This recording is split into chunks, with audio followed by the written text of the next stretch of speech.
Today I'm going to show you what to do when you get this, which is a pedal with no pressure, and that is to change out the clutch hydraulics, the master cylinder and the slave cylinder. So I'm going to get to it.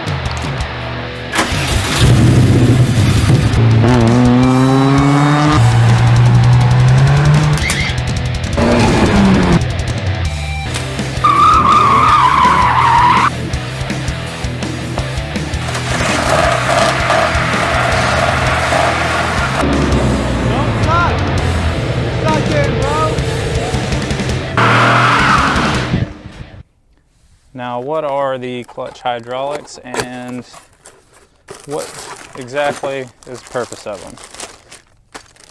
Well, the master cylinder feeds pressure to the slave cylinder, and basically your pedal connects to that. When you press that pedal in, it forces the fluid through a hard line down to a soft rubber line, which then connects to the slave cylinder, which has a rod that comes out of the back of it.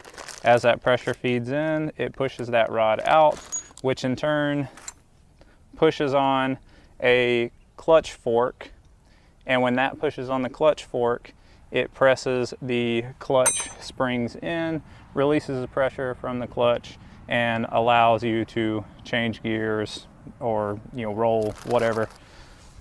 Now, what do we need to change them? You're gonna need a wrench to disconnect the bleed screw in order to bleed it. You're gonna need some flare wrenches to take the lines off of the cylinders. Need some sort of socket wrench to take the bolts out of the slave cylinder, and some sort of sockets to take the nuts off in order to take the master cylinder off. Also, it's very annoying that they don't come with them, but you're required to, well, not necessarily required, I've reused them in the past with success, but you're supposed to change the copper washer that goes between the slave cylinder and the hose. So I picked some new ones up of that. And then of course, you want some new brake fluid in order to bleed all that, get the air out of it, and for it to actually work. The master cylinder is going to be on the firewall somewhere, usually by the brakes. It'll be the smaller cylinder, and it's pretty simple. It's got two nuts that connect it, and it does vary on some vehicles, but a lot of times that's the case. And then of course the line, the hard line that connects down to the slave cylinder. And now, if you're wondering, this is new, but it is a Perfection brand from Advanced Auto Parts, and in the last couple years I've put about 3 of these on. Same as a slave cylinder. Slave cylinder is a lot worse about going out, but this may not be bad, but I'm just gonna go ahead and change them out both to the Exceedi brand, because they seem to be a better quality. Like the fact that this cap has these little ears, it's supposed to actually lock it on there, which you would typically put it on and twist it, but in this case it really doesn't matter. They're just kind of press fit, and it doesn't really matter as long as it keeps the fluid in and keeps debris out. But again, I just want to go to a slightly better quality because I'm tired of changing these out. I like to work my way from the inside out, or from the pedal to the transmission. It doesn't honestly matter what order you go in, as long as everything's off. It's just, pick away and do it. So the first thing I need to do is disconnect the master cylinder from the pedal. And I know exactly what you're thinking, and that is, this shifter does not look like it belongs in this truck, and you'd be correct. That is not the point. So think about what we're doing. You're gonna need some pliers. to pull this pin out, or a nut and bolt. It just depends on the vehicle. In this case, it's got a little clip. So I'm going to pull that clip off. Simple little pin. And then there is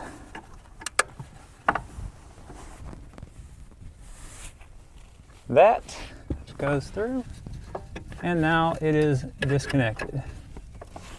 As simple as that.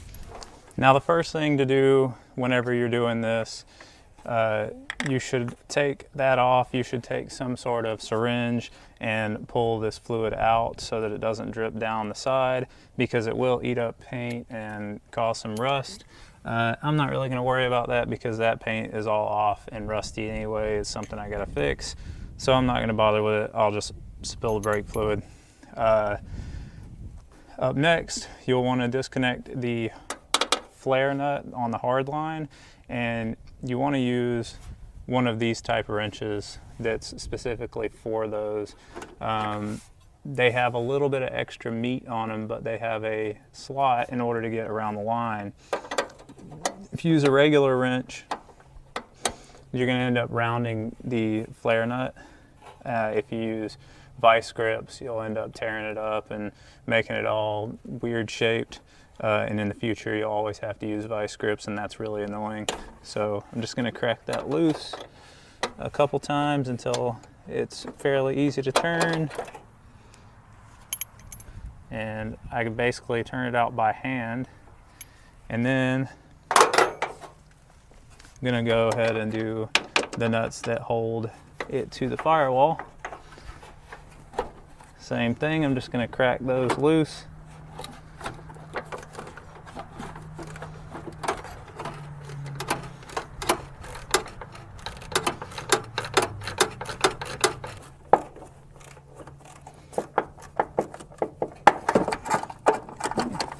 Once that's all loose, I'll start with the most difficult one to access first, just so things aren't wiggling around. And I like to stay clean, but sometimes when you get in these tight spots, of course it's hard to feel anything through gloves.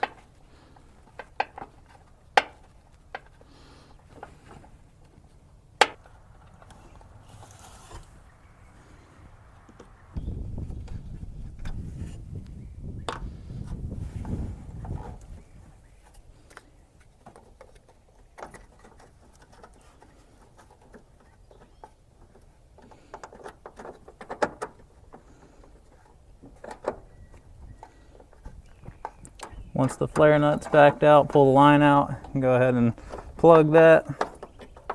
Try and stop some of the fluid from coming out. And once you get it off the mounting point, you can just kind of flip it up, keep it from leaking all that out, and that's it. You pull it out of there. And of course the new one is going to be reverse of that. I'm just going to leave this in. Now you could bench bleed these, but it's really not that big of a deal with these, since you don't have multiple lines coming off like brakes. It's just the one line, so I'm not going to bother doing that. It's just kind of more mess keeping it all together. So I'll just hook it all up and gravity bleed it a little bit and go about with that. But what I was talking about with the cap earlier is this one has the ears, and you have to actually turn it to the point where it's got a blank spot, and it just seems a little more secure. That's one thing. The coating on it seems a little nicer than the other one, maybe it won't rust as quickly. I've never used the Exceedy ones. I just always go with the cheaper stuff, but they're actually about the same cost.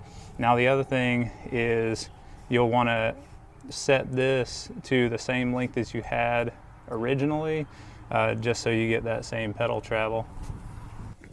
So basically hold them aside and back that guy up until it's about the same.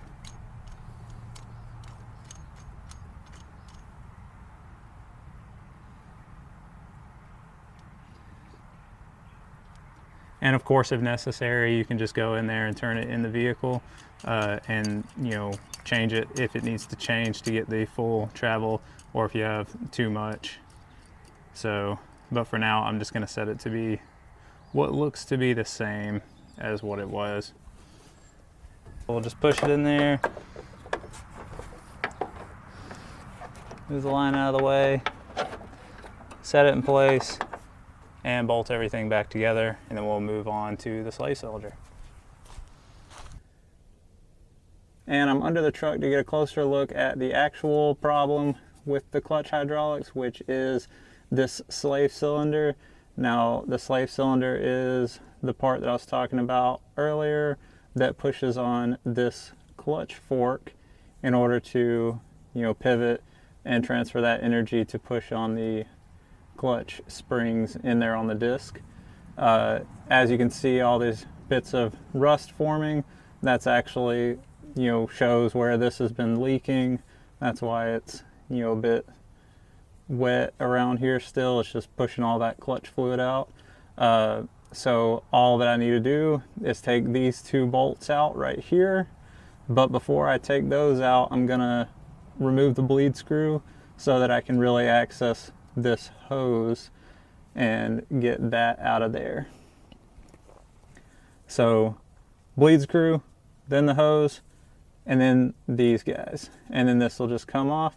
New one will go on in reverse order. Now you also, if you're changing these because they're old and worn out, you're more likely going to have an old worn out hose as well, and you might as well go ahead and change it at the same time. They're relatively inexpensive, and it's better than doing this job twice because it is easy, but the bleeding part is really annoying. So mine is still new, the hose is still good. I've just had to change the slave cylinder out quite a few times, and then that master cylinder a couple times, because these cheap ones on this particular truck are just junk. They just fail so easily. I haven't had any problems with the cheap ones on my Miatas. They've lasted a long time. So I'm not sure what's going on with these, but again, that's why I've stepped up to trying that better brand.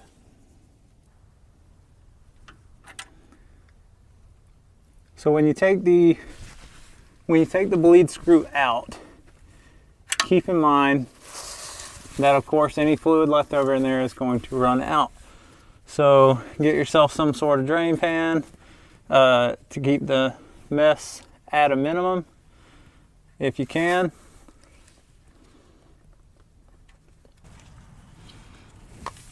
Obviously, if you're not working on a truck or something that's a little higher off the ground, you're going to have to jack the front of the vehicle up and put it on some jack stands, which would still be helpful with this vehicle because it's still a tight fit. But I can do it without doing that. So if I can save myself some time, that's what I'm going to do. So also, when you disconnect the hose, keep in mind it is mounted to a hard line, and so it's not going to just spin freely.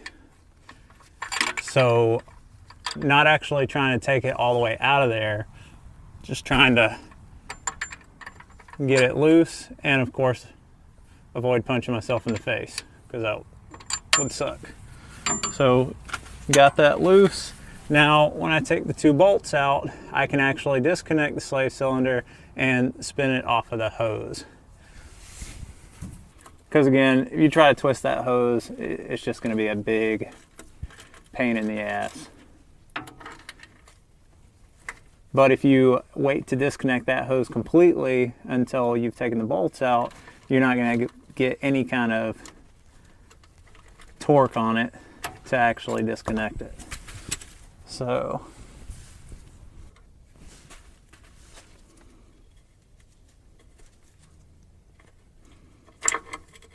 alright, so got the bolts out, and it's just going to hang here, and then of course you just spin that off of the hose.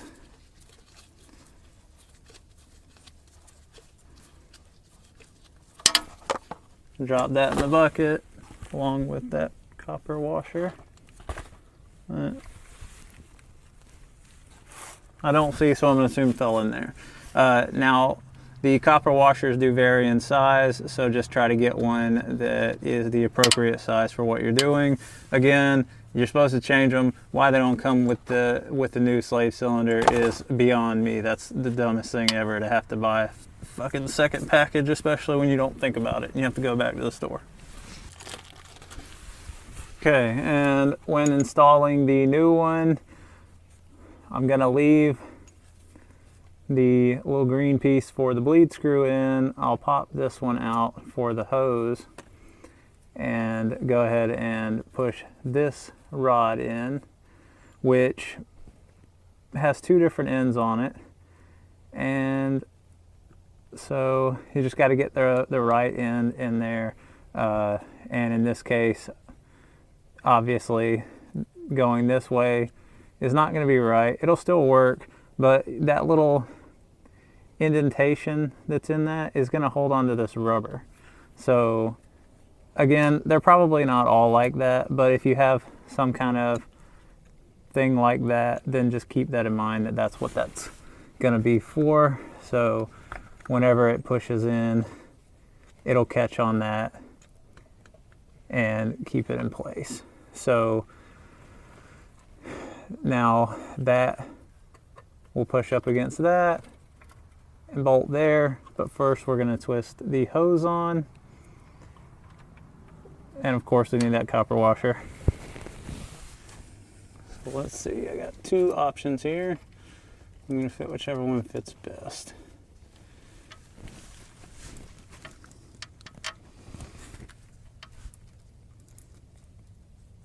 That one's a little loose, so I'm going to use this slightly smaller one. Okay, so we'll put our copper washer on.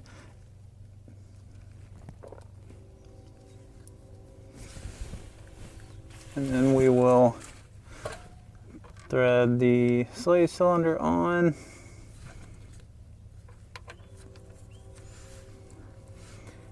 And because threads are put in differently, your hose may not bend exactly the same way, which is fine. Just try not to have it bend in an extremely different way than it was originally.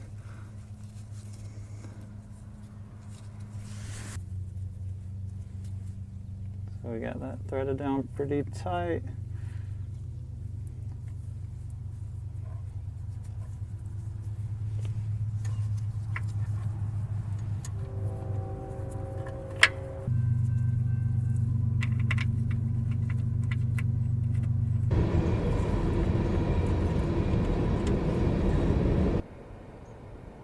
And once I have it to this point, it's basically all together the way it needs to be.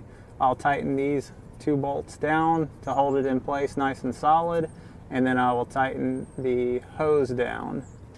After the hose is tightened down, I can pull this little green thing out and put the bleed screw in,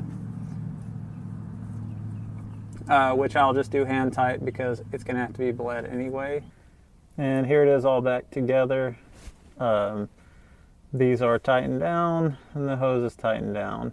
Also, I did have to turn this rod around because the way that I had looked at it originally was not right.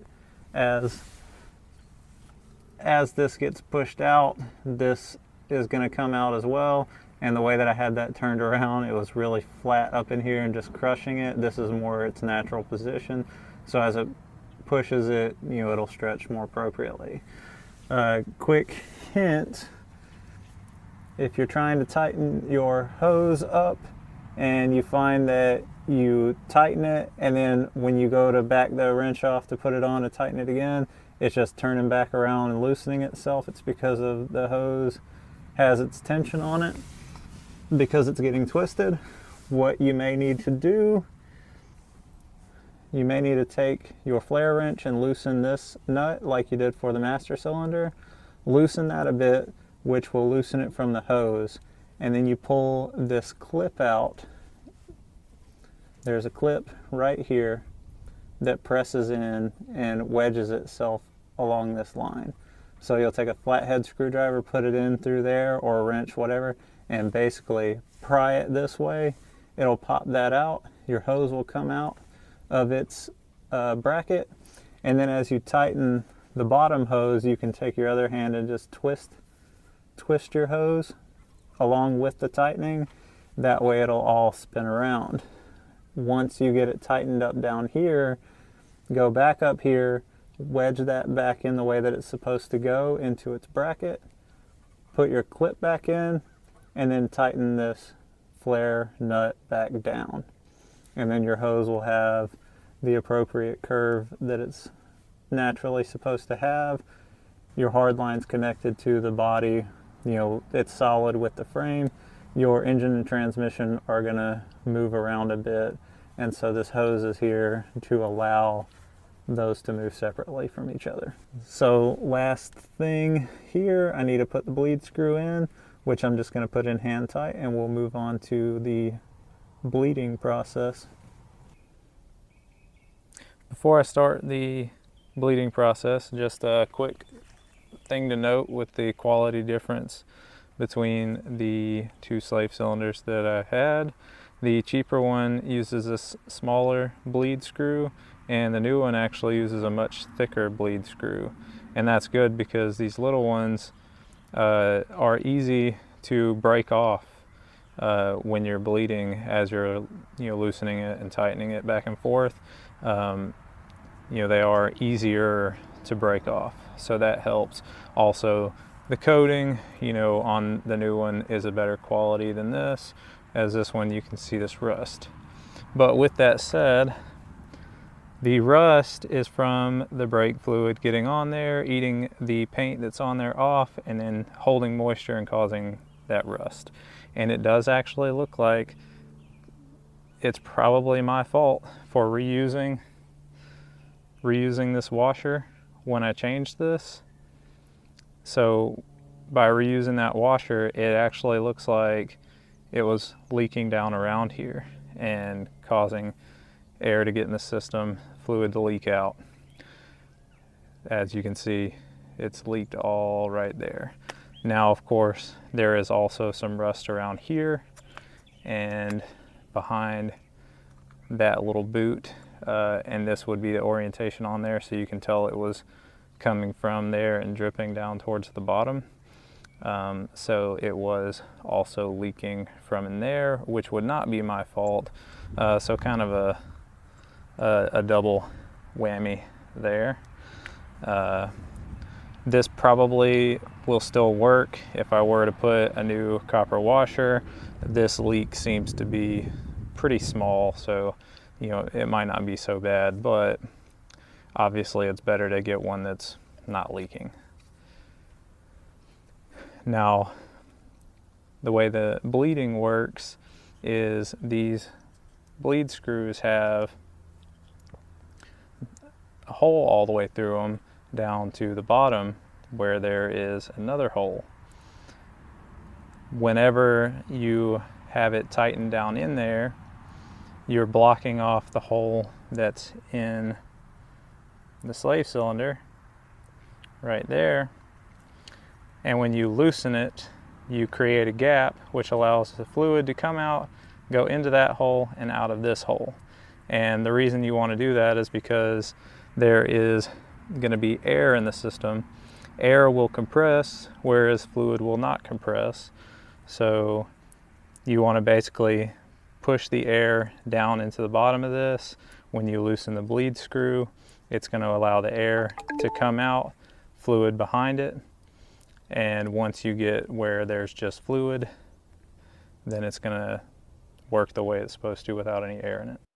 And for the final step to bleed the clutch, go ahead and take off the cap. Get yourself a clean funnel. There are a lot of small passageways in there.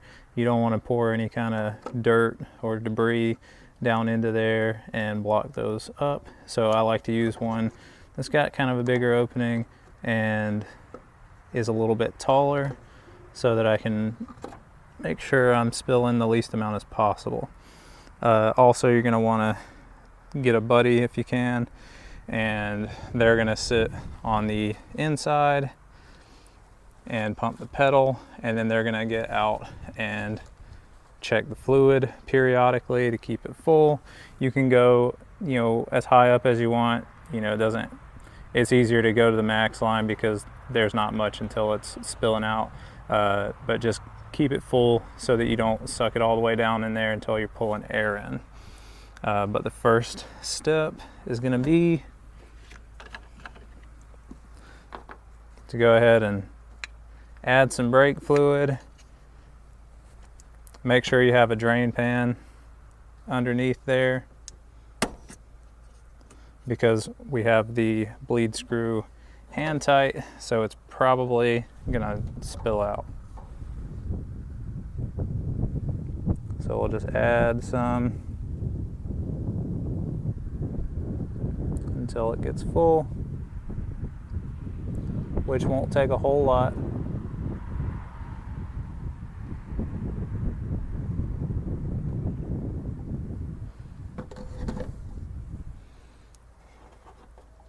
And you can just leave the funnel in there. It's not going to hurt anything. Down below we have the bleed screw loose a little bit and a drain pan under there. So now we can pump the pedal just a couple times.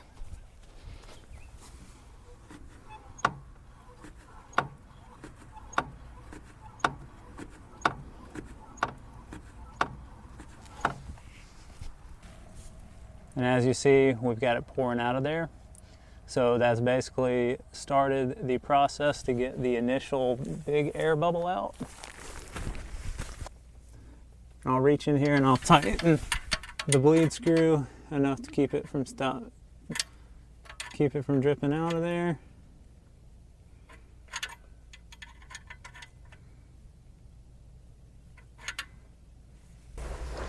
The person inside the vehicle is going to pump the pedal. You're going to want to go all the way out, all the way to the floor. And you're going to do this with the bleed screw closed, so there's no fluid leaking out. And you'll basically come all the way out and pump it. And as you do that, you'll start to feel it get a little bit tighter. And the very first time, it's not going to feel like anything. And so you'll do that a few times, and then you're going to hold it. When you're holding it in this position all the way to the floor, the person under the vehicle is going to loosen the bleed screw. It's going to shoot some air and some fluid out. They'll tighten the bleed screw back down before the person inside the car lifts their foot back off. Now, sometimes you won't have any kind of spring that keeps the pedal up. And so it's just the pressure from the master cylinder that will keep the pedal up. So a lot of times you'll have it where it'll go to the floor and it'll stay there. So what you'll have to do is you'll actually have to do it by hand and basically pull the pedal back up, push it down, use your hands at first because it's going to be so light and so easy, and until you get to that point where there's enough pressure that it's going to push it back out. The person who is under the vehicle, down at the bottom by the bleed screw on the clutch slave cylinder, they are going to control what happens. So they'll basically have the bleed screw tight and they'll tell you, the person in the vehicle, to pump the pedal. And so you'll pump the pedal a few times, and then after 5, 6, 15, however many times you pump the pedal, you'll say stop, and then you will loosen the bleed screw. When you loosen the bleed screw and the fluid and air comes out, tighten it back down, and then tell the person in the vehicle to continue pumping. And obviously check the fluid here and there. Also, you're not just going to bleed it at the slave cylinder most times. There are a few vehicles that are just master cylinder line slave cylinder, but some have other parts in line, and this is a clutch damper. The fluid will come from the master cylinder into the damper, and then there's a bleed screw on it as well, and then it'll come back out down to the slave cylinder. So you'll have to bleed that as well. And you can basically go back and forth. Because this one's at the top, you can start at it a few times, go down to slave cylinder, do it a few times, come back to this, do it a few times, and just keep repeating that process until the clutch feels nice and solid and you're not getting any air bubbles. All right, so when you get finished up, make sure that your fluid is full.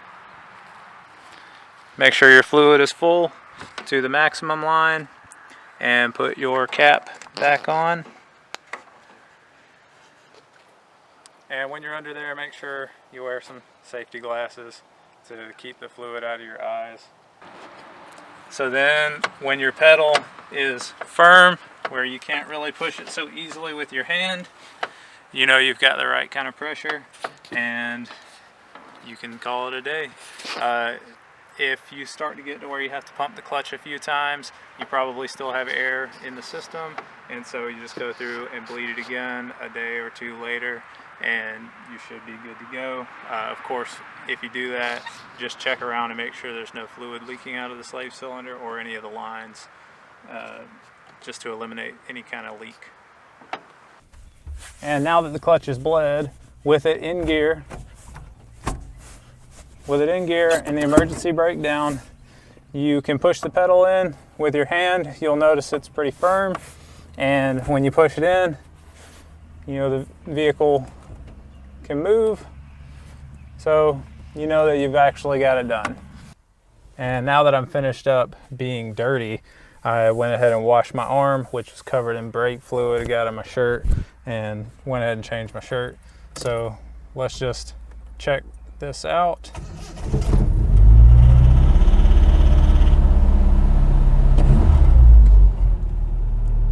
I'm going to pull around to the other side of the house. Yep. I'm going to pull around to the other side of the house so that I can clean this up.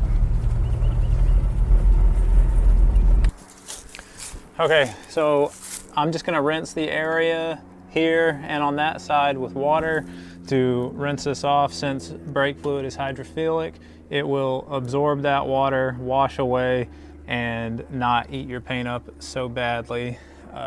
So I just like to rinse it after I finish up with this stuff.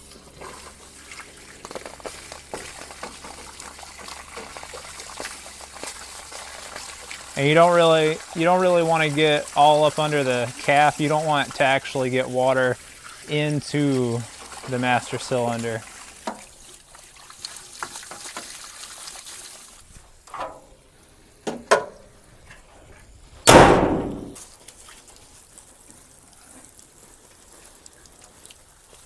Okay, and that's gonna wrap that up. So we're all finished with that. And now that we're at the end of the video, for anyone still watching and is curious where I've been all this time, I started a bigger project that I intended to be something that was short and done quickly, but I spiraled down the rabbit hole of trying to be a perfectionist about it, you know, do it right the first time, you know, kind of thing. And so that's going to be coming out in the next couple of months because I still have quite a bit to do with it, but I'll reveal that then. And so for what I'm going to be doing now, coming up, the Hyundai is what I typically daily drive. The tires are worn out on it, and so I went ahead and got some new wheels and tires. The tires are here. I'm waiting on the wheels. I ordered them from Hoonigan. They're back ordered until sometime in February. So in the meantime, I've been driving the truck and driving one of my Miatas. And so I'm going to be doing some videos, kind of like what I did today, on some repairs on the truck, on the Miata, and then I'll be doing some other things on the Hyundai that need to be done that just haven't been done in a little while. So that is the plan going forward. But until then, this is the end of today's video. So thanks for watching, and hopefully I will see you again soon.